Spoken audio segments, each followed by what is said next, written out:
සියලුම එඬේරුනි සම්මන්ත්‍රකරුවන් සහ ශින්චොන්ජී මාර්ග සම්මන්ත්‍රණය සඳහා සහභාගී වූ සියලුම සමාජිකයනි පරිච්ඡේද 90 පැරණි සහ අලුත් ගිවිසුම එළිදරව් පිළිබඳ සාක්ෂ්‍ය ශින්චොන්ජී මාර්ග සම්මන්ත්‍රණයට ඔබ සියලු දෙනා සාදරයෙන් පිළිගනිමු. මම හෝජී හෝවෙමු අද දවසේ මෙහෙවන්නා වෙමි. බයිබලයේ ඉතිහාසයේ මේ ජීවන වෘක්ෂයේ සහ යහපත හා නපුරේ ගසින් තමයි ආරම්භ වෙන්නේ උත්පත්ති පොතෙන්. ඒක දැන් මේ වර්තමානයේ බයිබලයේ පොත් 66 අවසාන පොත වන එළිදරව්වේ සම්පූර්ණ අවස්ථාවට පැමිණ ඇත. මේ දිගු අවුරුදු 6000ක තුළ මැවුම්කරුවන දෙවියන් වහන්සේ කැමැත්ත ඉෂ්ට කිරීම සඳහා බොහෝ දේ සිදු කර ඇත. මෙම මාර්ගගත චින්චොන්ජී සම්මන්ත්‍රණයේ අපි අද දවසේ සාක්ෂි දරන්න කැමති දෙවියන් වහන්සේගේ මේ අරමුණ සහිත කැමැත සහ ඉතිහාසයට අනුපිළිවෙල සාක්ෂි දීමට තමයි අපි කැමතියෙන් ඉන්නේ කොහොමද W පහසා එක එච්චක යටතේ. අද දින සාක්ෂි වචනය තුළින් මේ පැරණි සහ අලුත් ගිවිසුමේ එක් එක් පරිච්ඡේද තුළ සැඟවී ඇති සොයගරාජයේ රහස සහ ඒවායේ අරුත සම්පූර්ණයෙන්ම අවබෝධ කර ගැනීමට ඔබට වටිනා කාලයක් ලැබෙනු ඇතැයි මම බලාපොරොත්තු වෙමි. පළමුව අපි එකම හදවතින් දෙවියන් වහන්සේට යාඥා කරමු. ශුද්ධ පියාණනි දෙවියන් වහන්සේ අපි ඔබ වහන්සේට ගොඩක් ස්තුතිවන්ත වෙනවා. අපි ඔබ වහන්සේට ගොඩක් ස්තුතිවන්ත වෙනවා අහස සහ පොළොව මෙවීම ගැනත් එමෙන්ම ජීවනයේ නැමැති වටිනා වචනේ අපිට ලබා දීම ගැනත් ඔබ වහන්සේට ස්තුතියි. අප වෙනුවෙන් කුරුසේලේ වගුරුවා අපගේ පාපයෙන් අප නිදහස් කළ යේසුස් වහන්සේගේ කරුණාවටද අපි ස්තුතිවන්ත වෙමු. දෙවියන් වහන්සේගේ අලුත් ගිවිසුමේ සැබෑ ආර්ථය සහ එහි එළිදරව්වේ සැබෑව පිළිබඳ මෙතෙක් කිසිවෙක් නොදැන සිටි දේවරාජ්‍යයේ රහස පිළිබඳ උපමාව එතුමාන් වහන්සේ අපිට සොයග රාජ්‍යයේ සිටින සියලුම ජනයාට සාක්ෂි දීමට ලබා දුන්නා. මෙතැන් සිට අපි අද දවසේදී පරිච්ඡේද 90 පැරණි සහ අලුත් ගිවිසුම එළිදරව් පිළිබඳ සාක්ෂිය සම්මන්ත්‍රණය ලබා දීම සම්බන්ධව ඔබ වහන්සේට හෘදයාංගව ස්තුති පුද කරමි. අද දින දේශනෙට සවන් දීමට වචනයට පෙර රැස් වූ සියලුම ඇදහිලිවන්තයන්ට පවුලේ සත්‍යයට නැවත ඉපදීමටත් හැකිවන පරිදි දැකීමටත් ඇසීමට සහ තේරුම් ගැනීමටත් ඔවුන්ට හදවත් ලබා දුන වෙනවා. අප සියලු දෙනාම එකක් තුල එක්සත් කරන ලෙස මම යාඥා කරමි. මේ සියලුම දේවල් ජීවනය වන යේසුස් වහන්සේගේ නාමයෙන් යාඥා කරමි. ආමේන්. එතකොට අද දවසේදී අපි මේ පළමු පාඩම විදිහට දෙවියන් වහන්සේගේ ගිවිසුම ආබ්‍රහම් සහ එලිදරව් යන තේමාව යටතේ වචනේ සාක්ෂි දෙනු ඇත. යෙසායා 14 වන පරිච්ඡේදයේ දෙවියන් වහන්සේ පැවසුවේ මම සැලසුම් කළ දෙය ඒ විදිහටම සිද්ධ වෙනවා කියලා. එතකොට ඒක අනිවාර්යෙන්ම ඒ විදිහට සිද්ධ වෙනවා කියන එක. එතකොට මේ අද එතුමන් වහන්සේ හැම ආකාරයෙන් හැම කාලයකම මේ කොහොමද මේ ඉෂ්ට කරේ කියන එක තමයි අපි බලන්න යන්නේ. එතකොට අද දින පැවැත්වෙන සම්මන්ත්‍රණ තුළින් උත්පත්ති පොතේ සිට එළිදරව්ව දක්වා පොරොන්දු වී ඇති සෑම විටකම තම පොරොන්දු ඉෂ්ට කරන දෙවියන් වහන්සේ තම බයිබලයේ කෙරෙහි විශ්වාස තැබීමේ වටිනාකම සොයා ගැනීමටත් දෙවියන් වහන්සේගේ බලය ඔබට අවබෝධ වෙනු ඇතැයි මම බලාපොරොත්තු වෙමි. දැන් අපි සියලු දෙනා යොහාන් ගෝත්‍රයේ සංනම් ස්වභාවයේ උපදේශක මින් මාන්ගී ජින්ව අපි පිළිගනිමු. අපි ඔහු අද දවසේ ඔබට පණිවිඩ ලබා දෙනු ඇත. ස්වර්ගය සහ සදාකාල ජීවනයේ විශ්වාස කරන සියලුම එඬේරුණේ සම්මන්ත්‍රණකරුවනි. ස්වර්ග රාජ්‍යයේ ඔබ සියලු දෙනා ස්වර්ග රාජ්‍ය බලාපොරොත්තු වෙන සිටින සෑම දෙනා පිළිගැනීම සතුටක්. මගේ නම ජින්මන් ගීවෙමි. ශින්චොන්ජී යේසුස් සභාවේ ජෝන් ගෝත්‍රයේ සංනම් සභාවේ ප්‍රධානතුමා වෙමි. පැරණි සහ අලුත් ගිවිසුමේ පරිච්ඡේද 90 මේ එළිදරව්ව පිළිබඳ සාක්ෂිය එනම් ශින්චොන්ජී මාර්ග සම්බන්ධන සහභාගී වීම ගැන ඔබට බොහෝ සෙයින් ස්තුතිවන්ත වෙමි. අද දින ඔබට මම අධ්‍යයන කරන්න යන්නේ වචනේ තමයි මේ ද්විතීක මට්ටමේ පාඩම් නම්බර් 1 එවනාසේ ගිවිසුම ආබ්‍රහම් සහ එළිදරව්ව කියන්නයි. මෙම පොතේ ප්‍රධාන පාඨය වඩපත් වෙන්නේ උත්පත්ති 15 නික්මයාම 12 යොහාන් 19:30 සහ එළිදරව්ව 21:6 වේ.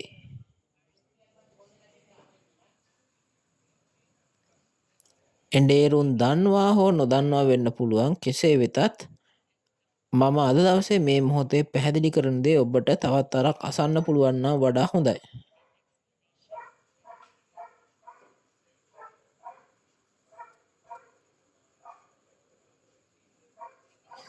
මුලින්ම අද දවසේ අපි කතා කරන්න යන ප්‍රධාන කරුණු ගැන චුට්ටක් මං කියලා ඉන්නම්.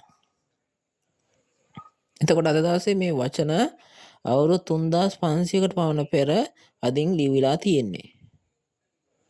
මෙහි ලේඛකයා මෝසස් වන අතර ඔහු උත්පත්ති නික්ම යාම ලෙවී කතාව ගණන් කතාව සහ ද්විතීක කතාව ඇතුළු දෙවියන් වහන්සේගෙන් දුටු සහ ඇසූ දේ ගැන වාර්තා කළ අතර මේවා මෝසෙස්ගේ පොත්පත් ලෙස හඳුන්වනවා.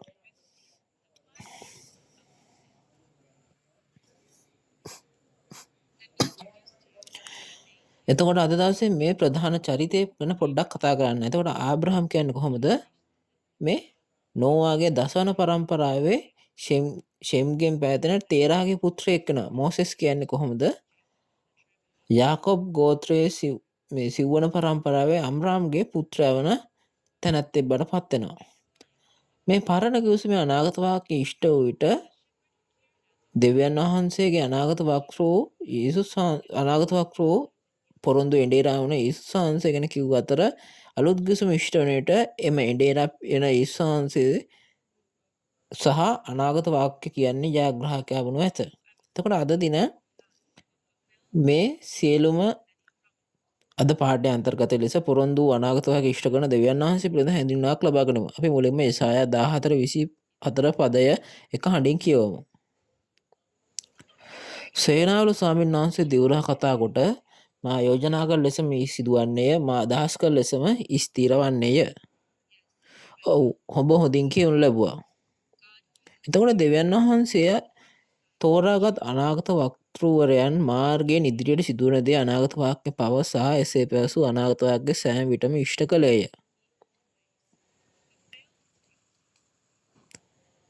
ඇයි එලෙස කරන්න ඇත්තේ? එයට හේතුව තමයි අනාගත වාක්‍ය ඉෂ්ට කිරීම මගින් දෙවියන් වහන්සේ ජීවමාන බව සාක්ෂි දැරීම සඳහාය. දෙවියන් වහන්සේ ආබ්‍රහම් මාර්ගයෙන් ඔහුගේ වංශයට සිදුවන අනාගත සිදුවීම ගිවිසුමක් ලෙස ලබා දී එම අනාගත වාක්‍ය අවුරුදු 400කට පමණ පසු දෙවියන් වහන්සේ මෝසෙස් මාර්ගයෙන් ඉෂ්ට කිරීම සිදු කළේය. කාලයෙන් කාලයට ගිවිසුම ඇති කිරීමට හේතු පසුවීම පිළිබඳව පැහැදිලි කරගමු. දෙවියන් වහන්සේ මීට අවුරුදු 6000කට පෙර මැව් ආදම් සමග ගිවිසුමක් ඇති කරගත්තේය. එම ගිවිසුම නම් දෙවියන් වහන්සේ ලබා දුන් ඒදන් වෙන පාලනය කරමින් රක්ෂා කිරීම සහ ජීවන ගසේ ඵල හා යහපත අනපුර ගසේ ඵල පිළිබඳ ගිවිසුමක් වූයේය. ජීවන ගසේ ඵල ආහාරයට ගතහොත් සදාකාලික ජීවනය ලැබෙන, නමුත් යහපත හා නපුරේ ඵල ආහාරයට ගතහොත් මරණයට පත්වන බවත් පැවසුවේය. එම නිසා යහපත හා නපුර ගසේ ඵල නම් කවදාවත් නොකරන ලෙස ගිවිසුමක් ඇති කරගත් ආදම් සහ ඒවා සර්පයාගේ රැවටීම නිසා දෙවියන් වහන්සේගේ ගිවිසුම කඩා යහපත හා නපුරේ ඵල කෑමෙන් එහි ප්‍රතිඵල ලෙස ඇදහිල්ලෙන් වැටුණු ආදම් වෙතින් ජීවන වෙන දෙවියන් වහන්සේ අතහැර යාම සිදු වුණා.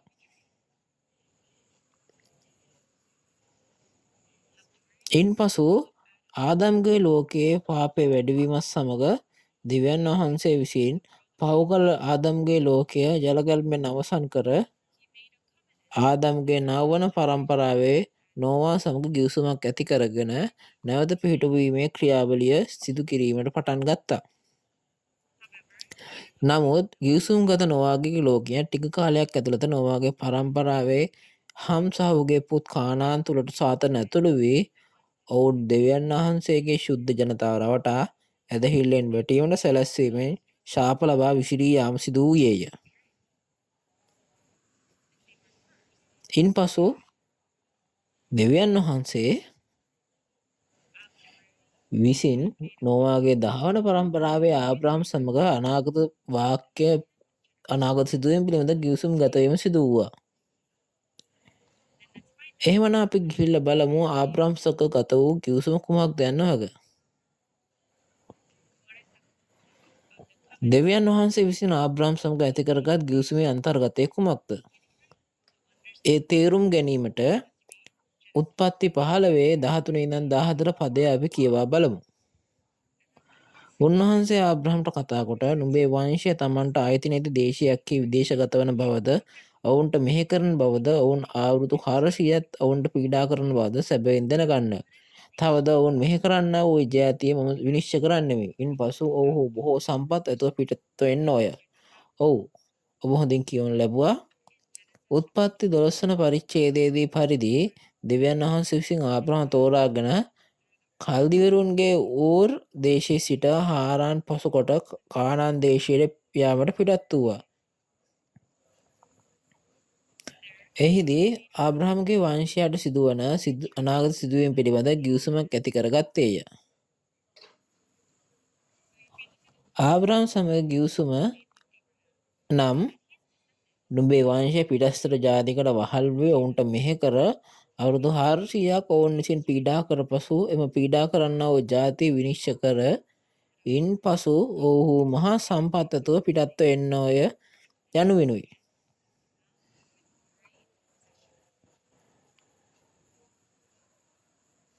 සරලව කියනවා නම් ඊශ්‍රායල් ජනතාව මිස්‍රයට ගොස් වහල් වැඩ කර අවුරුදු 400කට පසුව නික්මයම් සිදු කර දෙවියන් වහන්සේගේ පොරොන්දු කානාන් දේශයේ යටත් කරගෙන පාලනය කරමින් ජීවත් වන බවය.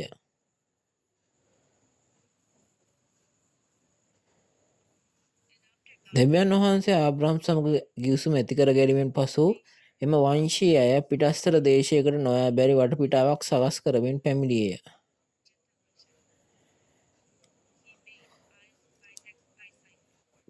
ඊසක්ගේ ඇස්පෙනීම අඩු කර පළමුව පුතා ඒසව් වෙනුවට දෙවන පුත් යාකොබ්ට ආශිර්වාදය ලබා දීම හා යාකොබ් ආදරය කළ කාන්තාව රාකේල් මාර්ගයෙන් යෝසෙප්ව ලබා දීමෙන් යාකොබ් අනිත් සහෝදරයන්ට වඩා යෝසෙප්ට තවත් ආදරය කිරීමට සැලැස්සුවේය.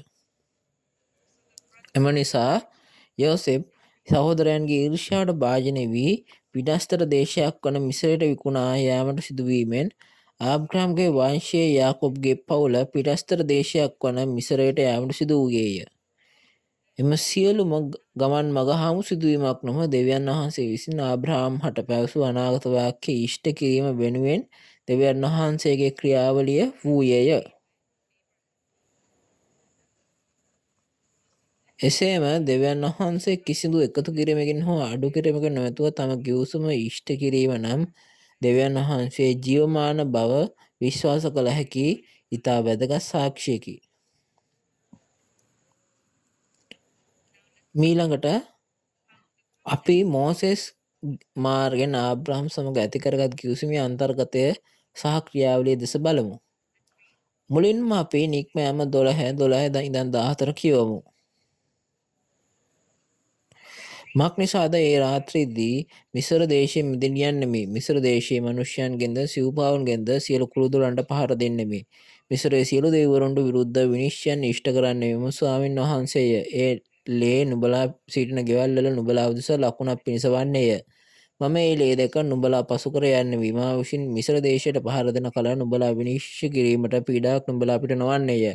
මේ දවස නුඹලාට සිහිවීම උත්සවයක් පිණිස වන්නේය. නුඹලා අය ස්වාමීන් වහන්සේට මංගල්‍ය දවසක් කොට පවත්වන්න. එය නුඹලාගේ සියලු පරම්පරා නියෝගයකින් මංගල්‍යයක් කොට සෑම කල්වීම පවත්වන්න.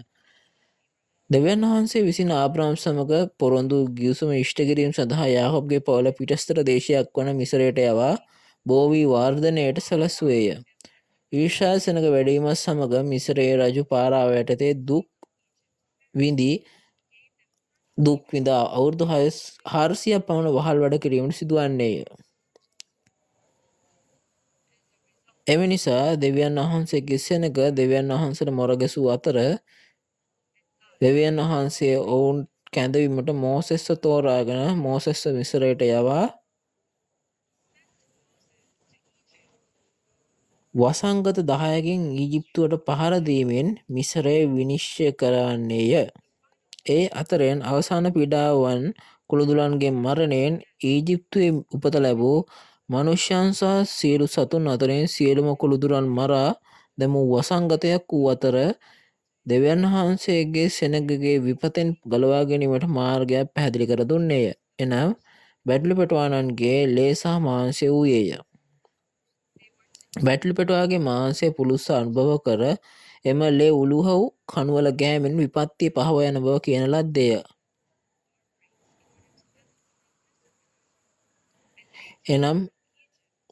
එනම් බැටළුපැට ඉන්පසු එදා රෑ මිසරයෙන් පැමිණි සිද්ධිය ඇති වූ අතර එයට විපත්ති පසු කර යාම කියන අර්ථයෙන් පසු කර යාමේ මංගල්‍ය එනම් පාස්කුව යන නාමය තැබුවේය. මෙම දවස් සැමරීමක් වශයෙන් දෙවියන් වහන්සේගේ මංගල්‍යයක් ලෙස සදාකාලික සියලු පරම්පරාවන් වල ආරක්ෂා කළ යුතු බව පැවසුවේය. මෙම අවස්ථාවේදී පීඩාවලින් ගැලවී ඊශ්‍රායල් ජනතාව ගැලවීම ලබාගත් දෙය පාස්කුව නම් වූයේය. මෙම පාස්කුවේ සිදුවීම තුළින් දෙවියන් වහන්සේගේ සෙනඟට ගැලවීම ලබා ගැනීමට හැකි විය. ඊළඟට අපි මාංශික ඊශ්‍රායල් සමග ඇති කරගත් ගිවිසුම සහ දස පනත ගැන කතා කරමු. මිසරයෙන් පිටත් වූ ඊශ්‍රායල්වරු සීනයි කන්දර ළඟා වූ අතර දෙවියන් වහන්සේ ඔවුන් සමග ගිවිසුමක් ඇති කරගත්තේය. අපි නික්ම යාම 19:5 ඉඳන් 6 ගොස් කියවමු. දැනද නුඹලා සැබවින් මාගේ හඬට කීකරුවා මාගේ ගිවිසුම රක්ෂා කරන්න නම් සියලු සෙනඟ අතරින් නුඹලා මට අසහාය වස්තුවක් වා නොවේ. මක් නිසාද මුළු පොළොව මාගේය. නුඹලා මට පූජක රාජ්‍යයක් සහ ශුද්ධ ජාතියක් වන්න වේ. නුඹ විසින් ඊශ්‍රායල් පුත්‍රයන්ට කිව යුතු වචන මේය. කීසේක. ඔබ හොඳින් කියවනු ලැබුවා. දෙවියන් වහන්සේ විසින් ආබ්‍රහම් සමග ඇති කරගත් ගිවිසුම ඉෂ්ට කිරීමෙන් පසු මිසරයෙන් පිටව ගිය මාංශික ඊශ්‍රායල්වරු සමග නැවත ගිවිසුමක් ඇති කරගත්තේය.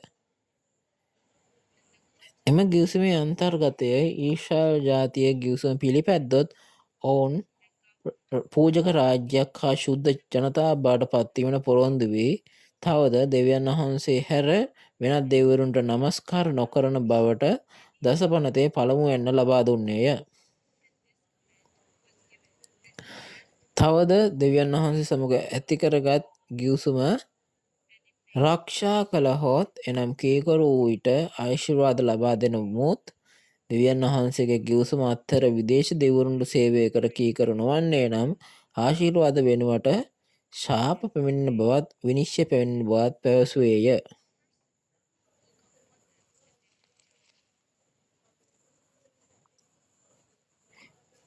කෙසේ වෙතත් යොෂුවා මාර්ගයෙන් කානාන් දේශයට ගෙන යන ලද මාංශික ඊශ්‍රායල්වරුන්ගේ රජ වූ සලවොන් විසින් විදේශීය දෙවිවරුන්ට නමස්කාර කර ඇදහිල්ලෙන් නැටුණු නිසාවෙන් දෙවියන් වහන්සේ විසින් අනාගත වක්තෘ යෙරමියා මාර්ගයෙන් අලුත් දෙයක් නිර්මාණය කිරීමට පොරොන්දු වූයේය. අලුත් දෙයක් නිර්මාණය කිරීම යන්නෙන් අදහස් කරන්නේ ආබ්‍රහම්ගෙන් පැවතෙන්නන් මෙන් පව් කළ මාංශික බීජයෙන් නොව දෙවියන් වහන්සේගේ වචනයේ බීජයෙන් උපන් අයගෙන් සැදුම්ලත් අලුත් රාජ්‍යයක් හා අලුත් ජනතාවක් පිහිටවීමයි. අපි ගොස් යෙරමියා 31:22-27 සහ 31 පද කියවමු. ඔහු පසුබට වන දුව නුඹ කොපමණ කල් ඔබ ඔබ යන්නෙහිද? මක් නිසාද ස්වාමීන් වහන්සේ පොළොවේ අමුතු දෙයක් මවා තිබේ. ස්ත්‍රිය පුරුෂයා කෙරේ ඇඳුම බැඳගන්නේය. බලව මම ඊශ්‍රායල් වංශයේද යුදා වංශයේද නැමැති කෙත්වල මනුෂ්‍ය බීජ සහ මෘග බීජ වපුරන දවස් පැමිණෙන්නේ ස්වාමීන් වහන්සේ කියනසේක. බලව මා විසින් ඊශ්‍රායල් වංශය සමග සහ යුදා වංශය සමග අලුත් ගිවිසුමක් කරන දවස් පැමිණෙන්නේ යයි ස්වාමීන් වහන්සේ කීසේක. ඔබ හොඳින් කියනු ලැබුවා.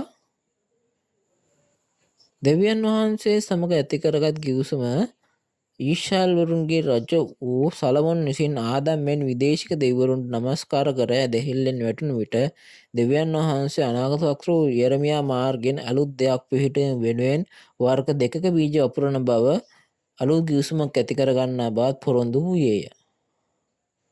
දෙවියන් වහන්සේ විසින් අනාගත වක්තෘ යෙරමියා මාර්ගයෙන් අනාගත වාක්‍ය පැවසූ වචනය අනාගත වාක්‍යය වසර 600කට පමණ පසු යේසුස් වහන්සේගේ පවන පැමිණීමේදී ඉෂ්ට කළේය.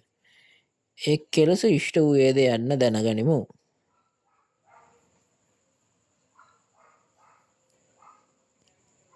දෙවියන් වහන්සේ අනාගත වක්තෘ යෙරමියාට පොරොන්දු වූ වචනය නම් ආදම්ගේ පෞකාර ජානයේ බීජයෙන් නොව පෞරහිත යේසුස් වහන්සේගේ පැමිණීම මාර්ගයෙන් අලුත් දෙයක් පිහිටවීමට ආරම්භ වූයේය. යේසුස් වහන්සේ පරණ ගිවිසුමේ සියලු පොරොන්දු ඉටු කළ අතර පළමු පැමිණීමේදී පොරොන්දු බීජ වපුරා අස්වැන්න නෙලා ගන්නා බවට අනාගත වාක්‍ය පැවසුවේය. එසේනම් පොරොන්දු බීජ වර්ග දෙකේ ඉෂ්ට වීම සිදු වූයේ කෙසේද? යේසුස් වහන්සේ වපුරු හොඳ බීජය නම් දෙවියන් වහන්සේගේ බීජය. එය නම් සත්‍යයේ වචනය වන අතර මිනිසුන් නිදා සිටියේදී සතුරා විසින් වපුරන ලද කිරිඳි බීජ යක්ෂයාගේ බීජ එනම් යක්ෂයාගේ වචනය එනම් අසත්‍ය හඟවන්නේය.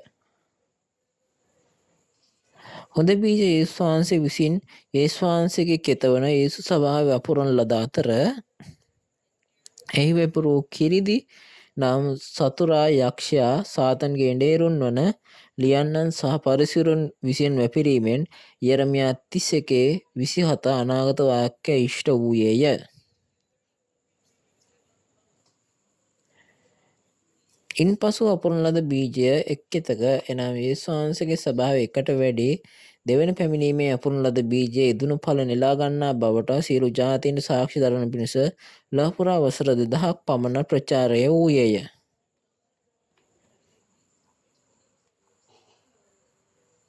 අපි මතෙව් 13:30 ගොස් කියවමු. කපන කාලය දක්වා දෙවගේම එකට වැඩෙන්ඩ අරෙන්න. කපන කාලයේදී පළමු කොට කිරිඳි එකතු කර දවන පිණිස මිටිපදින්න. නමුත් තිරකු මාගේ අටුවේ රැස් කරන්න කපන්නන්ට කියන්නේ මේ කීවේය. කීසෙක. ඔබ හොඳින් කියවනු ලැබුවා. මෙම වර්ග දෙකක බීජ අස්වැන්න නිරන කාලය වන විට එළිදරව් ඉෂ්ට වන කාලය දක්වා ලෝකයේ අවසානයේ තෙක් එකට වැඩි හොඳ බීජවලින් උපන් රාජ්‍ය පුත්‍රයන් අටුවට ස්වර්ගයට හා කිරිදි බීජෙන් උපන් යක්ෂයන්ගේ පුත්‍රයන්ට මිටි බැඳ ගින්නෙන් දැවීම සිදුවන්නේය. මේ අස්වනු වූ අය හා අස්වනු වීමට නොහැකි වූ අයගේ අවසාන ප්‍රතිඵලය වන්නේය.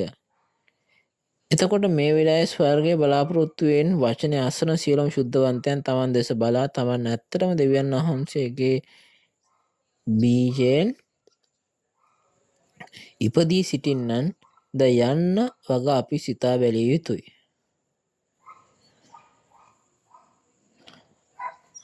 එතකොට අපි අප ගැනම බලලා හිතන්න ඕනේ නෙමෙයිද මම දෙවියන් වහන්සේගේ බීජ නිපද සිටිනවද එහෙම නැත්නම් යක්ෂයාගේ බීජයෙන් තමයි පිටලා ඉන්නේ කියන කෝග.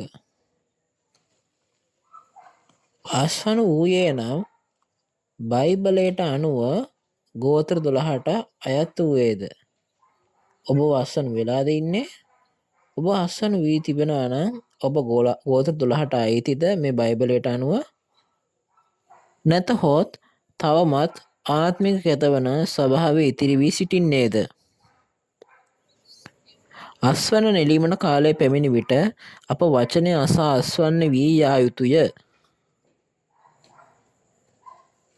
මොකද කියනවා නම් අස්වන නෙලන කාලයේ අස්වනු වී අටුවට යන අයගේද අස්වන නොවී කෙතේ ඉතිරිව සිටින අයගේ ද ප්‍රතිඵලය ස්වර්ගය හා නිරය වන බැවින්ය.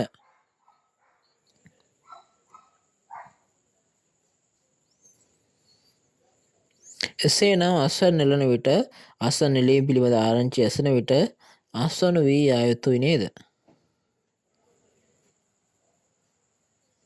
ඊළඟට ආබ්‍රහම් සමග ඇති කරගත් ගිවිසුම මෝසෙස් කාලේදී ඉෂ්ට වූවාසේම අලුත් ගිවිසුම් වන එළිදරව්වේ අනාගත වාක්‍ය ස්වාමීන් වහන්සේගේ දෙවන පැමිණීමේ කාලය වන අද දවසේ ඉෂ්ට වීම පිළිබඳව අපි බලමු.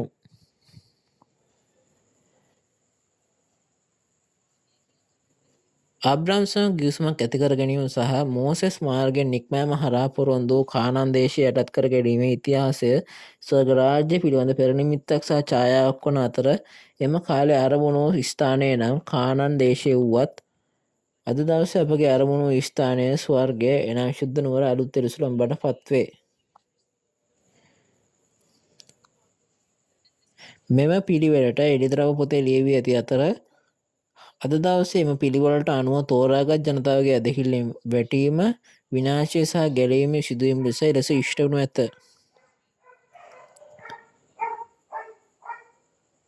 ආබ්‍රහම්ගෙන් පැවතෙන පරම්පරා මනුෂ්‍ය බීජයෙන් උපන් එනම් ආදම්ගේ පෞකාර බීජ උපන් රාජ්‍ය පුත්‍රයන් වන අතර ඔවුන් ගිවිසුම කඩ කිරීමෙන් පිටත අන්ධකාරයට එළවා දැමීම සිදුවන්නේය.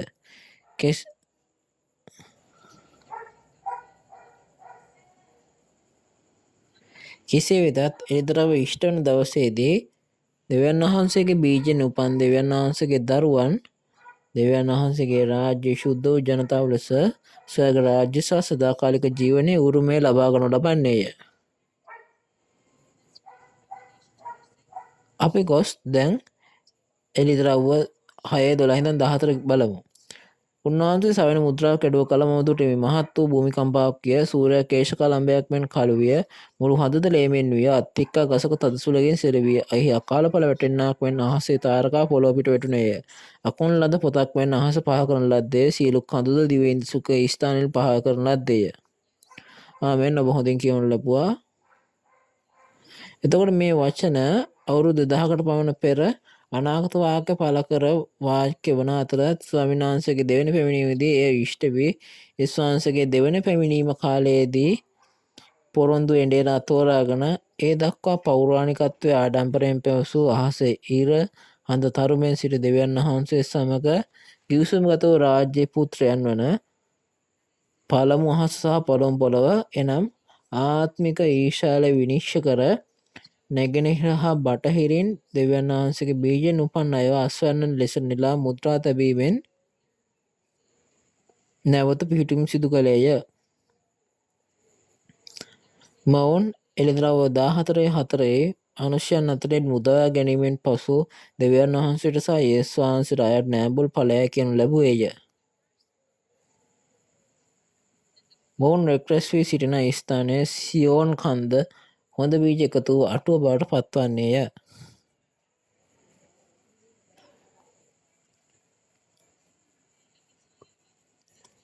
ඊළඟට අලුත් කිවිසුම සහ මුද්‍රා තබූ ගෝත්‍ර 12 ගැන බලමු.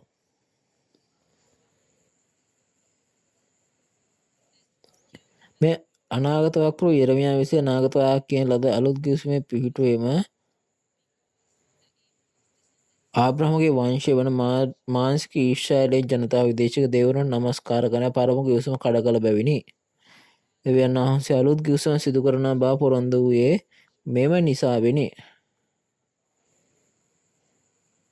මේ පළමු පැමිණීමේදී යේසුස් වහන්සේ කුරුසය ඇනගැසෙනු ලැබීමට පෙර පාස්කු රාත්‍රියේදී යේසුස් වහන්සේගේ රුධිරය සමග අලුත් කිවිසුමක් ස්ථාපිත කිරීම මගින් මේ ඉෂ්ට විය.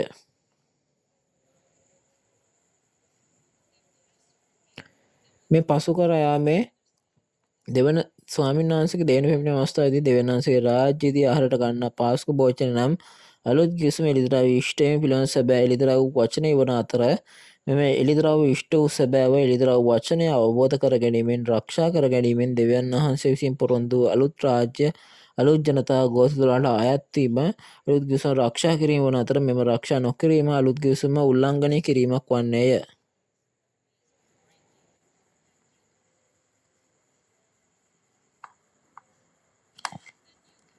අලුත් ගිවිසුම මත්තකයේ තබා සිතේ ලියා තිබෙන එකතු කිරීම හෝ අඩු කිරීමක් නොකළ යුතුය. මෙම අලුත් ගිවිසුම පිළිපැද්දුව නම් එළිදරව් 7 දෙවියන් වහන්සේ බීජෙන් ඉපද අස්වැන්න වී මුද්‍රා තබා ගෝත්‍ර 12ට එනම් දෙවියන් වහන්සේගේ අලුත් රාජ්‍ය අලුත් ජනතාව බොනු ඇත. මුද්‍රා තබූ ගෝත්‍ර 12 1,44,000 යනු යේසුස් වහන්සේගේ රුධිරයෙන් මිරියටගත් රාජ සහ පූජකයන් වන අතර යේසුස් වහන්සේගේ රුධිරයෙන් තම වස්ත්‍ර සෝදා ගත් පසු අස්වන වූ ජනතාව සුදු සමූහයක් වේ.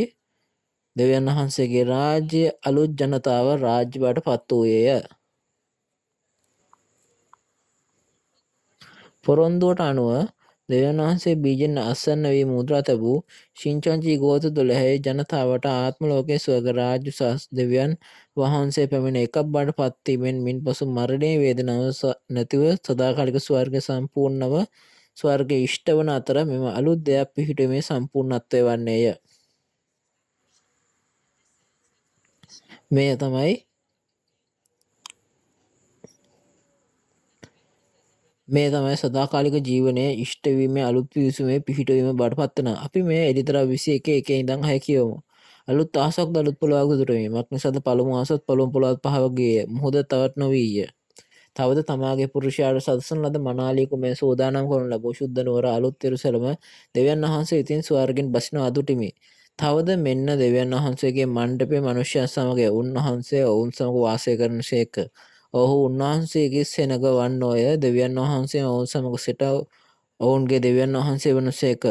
උන්වහන්සේ ඔවුන්ගේ ඇස්වලින් සියලු කඳුළු පිස දමන සේක. මරණය තවත් නොවන්නේය. වැළපීමත් හැඬීමත් වේදනාවත් තවත් නොවන්නේය.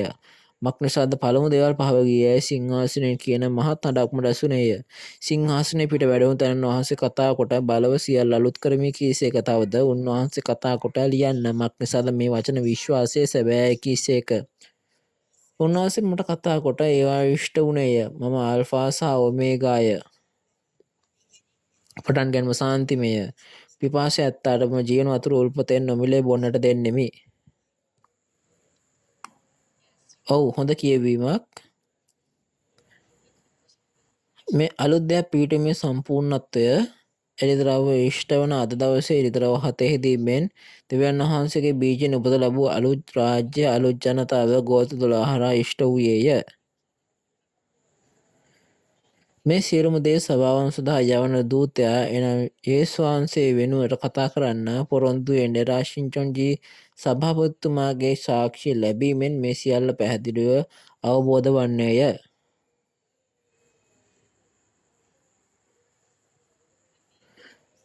අද වචනේ සාරාංශය අප ගොස් බලමු. දෙවියන් වහන්සේ විසින් අනාගත වාක්‍ය පවස අනිවාර්යයෙන්ම සෑම විටම ඉෂ්ට කරන තැනැත්තාණන් වහන්සේය. තවද දෙවියන් වහන්සේ විසින් ආබ්‍රහම් සමග ඇති කරගත් ගිවිසුම ඊට පසු මිසරේ වසර 400ක් පමණ වහරුණ සිටි මාංශික ඊශ්‍රායල්වරුන්ගේ 4 වෙනි පරම්පරාවේදී මෝසෙස්ගේ මාර්ගයෙන් නික්මයාම සිදු කිරීමෙන් ඉෂ්ට වූයේය.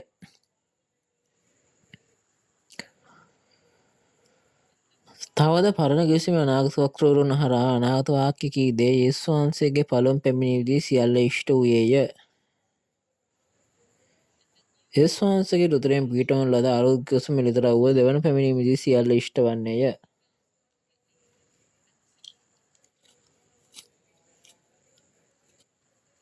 අද දවසේදී අලුත් ගිවිසුමේ පොරොන්දු වූ ඉඩේරාණන් හට යේසුස් වහන්සේ පැමිණ අලුත් ගිවිසුම සුභාරංචි 4 අනාගත වාක්‍ය සහ එළිදරව්ව ඉෂ්ට වූ දේ සියල්ල පෙන්වා දී සභාවන්ට යවා සාක්ෂි දීමට සැලැස්වූයේය. දෙවියන් වහන්සේ අලුත් දෙයක් පිහිටවීම හා වර්ග දෙක බීජ වැපිරීම සහ අලුත් ගිවිසුමක් පිහිටවන බව යෙරමියා මාර්ගයෙන් පොරොන්දු වී පළමු පැමිණීමේදී යේසුස් වහන්සේ වෙත පැමිණ අලුත් දෙයක් පිහිටවීම සඳහා බීජ වපුරවා දෙන අතර දෙවන පැමිණීමේදී ඉදුණු ඵල අසන්න නෙලා අලුත් රාජ්‍යයක් පිහිටවන යේසුස් වහන්සේගේ ලෙයින් අලුත් ගිවිසුමක් ඉෂ්ට කොට ලබා දුන්නේය. එළිදරව් ඉෂ්ට දවසේදී මතෙව් 13 සහ 14 මෙන් දෙවියන් වහන්සේගේ බීජයෙන් උපන් අය අස්වන්න වී මුද්‍රා ලැබූ අලුත් රාජ්‍ය අලුත් ජනතාව ශින්චෝන්ජී ගෝත්‍ර 12ට අයත් අය අලුත් ගිවිසුම ආරක්ෂා කරන්නන් බවට පත්වේ සැබෑ දෙවියන් වහන්සේගේ සෙනඟ ලෙස පව්කමව ලබා ගන්නේය.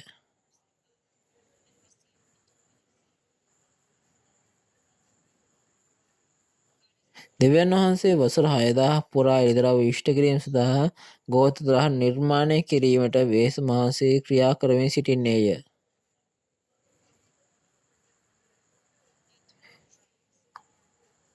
ගෝත්‍ර 12 දෙවියන් වහන්සේ බීජයෙන් උපන් දරුවන් අතර දෙවියන් වහන්සේගේ පවුල අස්වන්න වී මුද්‍රා ලැබූ අයයි. ඔවුන් අස්වන්න වී මුද්‍රා ලැබූ අයයි. මොවුන් පළමු අහස පළමු පොළොව වන එළිදරව් 6 ලෙස නැති වී ගොස් නැවත පිහිට වූ අලුත් රාජ්‍ය අලුත් ජනතාව බවට පත්වේ.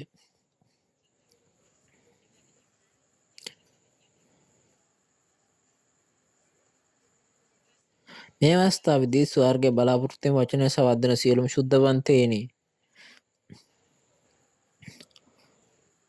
මානසික ඊශ්‍රායලයේ මෙන් ගිවිසුම නොපවත්වන අය බාටපත් නොවේ. හොඳින් වචනයෙන් මුද්‍රා තබන දෙවියන් වහන්සේගේ දරුවන් වන්නේ යැයි බලාපොරොත්තු වෙමි.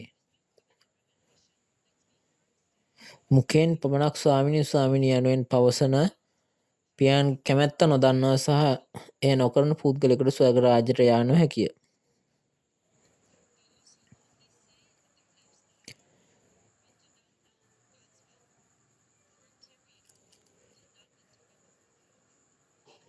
එම නිසා අද අපි අලුත් ගිවිසුමේ ලියවී තිය අනාගත වාක්‍ය අවබෝධ කරගෙන ඉෂ්ටය විශ්වාස කර බලාපොරොත්තු සාක්ෂාත් කරගන්නා සියල්ලන් බාට පත්වන්නේ යැයි සිතන්නෙමි.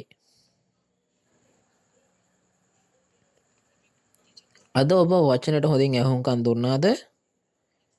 ඊළඟ වතාවේදී අපි ද්විතීක පාඩම් අංක 2 ස්වර්ගය හා ආත්මික ලෝකයට අනුව නිර්මාණය කරන ලද මානසික ලෝකයේ ස්වර්ගය යන මාතෘකාවේ දේශනා බෙදා ගන්න යනවා. දෙවියන් වහන්සේ මෝසෙස් මාර්ගයෙන් මේ පොළවේ සෑදූ කූඩාරම් පරීක්ෂා කර බැලීමත් ඔහු පොළවේ තමන්ගේ කැමැත්ත ස්වර්ගයේ මෙන් ඉෂ්ට කරන ආකාරයත් අවබෝධ කර ගැනීමටත් වටිනා කාලයක් වුණ ඇතැයි බලාපොරොත්තු වෙමි. ඊළඟ වතාවේ දේශනය පවත්වන පුද්ගලයා දේශකතුමාණන් මට වඩා හොඳින් වචන ඉදිරිපත් කළ හැකි වචනයට සාක්ෂි දරන දේශකයෙක් වෙමි. ඊළඟ වතාවේ ඔබ නැවත අපි දැකීමට බලාපොරොත්තු වෙමු. අවසාන වශයෙන් අපි නැවත වතාවක් දෙවියන් වහන්සේ හම්බ වෙනවා කියලා අපි විශ්වාස කරනවා. අවසාන වශයෙන් අපි දෙවියන් වහන්සේ සහ යේසුස් වහන්සේ තුළ we are one යන අර්ථයෙන් we are one කියලා කෑගසලා අවසන් කරමු. ජාතීන් ආගම් සියලුම ජාතිකත්ව ඉක්මවා දෙවියන් වහන්සේ තුළ we are one. අපි හැමෝම එකට යාඥා කරමු.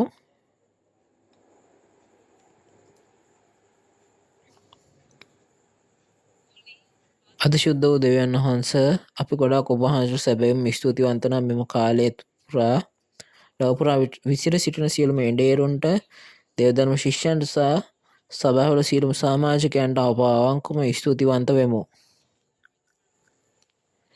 ඔවුන් සියලු දෙනාටම ශිංචන්ජී මාර්ග සම්මන්ත්‍රණ සවන් දිය හැකි වුණා.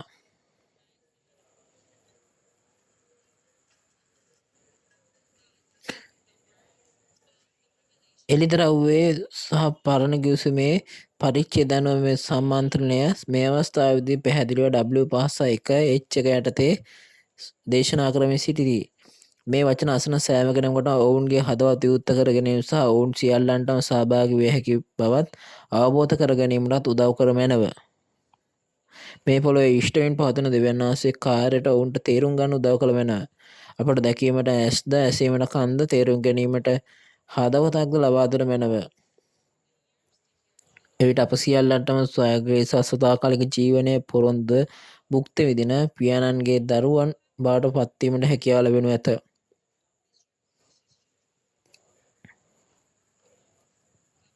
අපගේ පාපයන් අප ගලවාගත් ශුද්ධ වූ යේසුස් වහන්සේගේ නාමයෙන් අපි ඉතා ඕනෑකමින් යාඥා කරන්නෙමු. ඊළඟ වතාවේ අපිට වචන අසනතුරු අප සෑම විටම ශාරීරික හා මානසික ආරක්ෂා කර මැනව.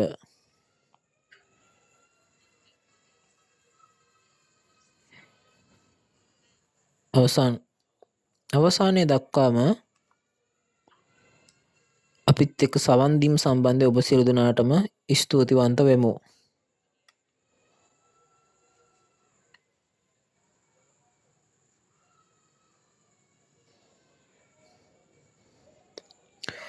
සියලුම ඇදහිලිවන්තයන්ගේ බලාපොරොත්තුව ස්වර්ගයට යෑමයි. අපි හිතලා බලන්න ඕනේ බයිබලය අනුව අපි ස්වර්ගයට යනවද නැත්නම් ස්වර්ගය අප වෙත පැමිණෙනවද කියන එක.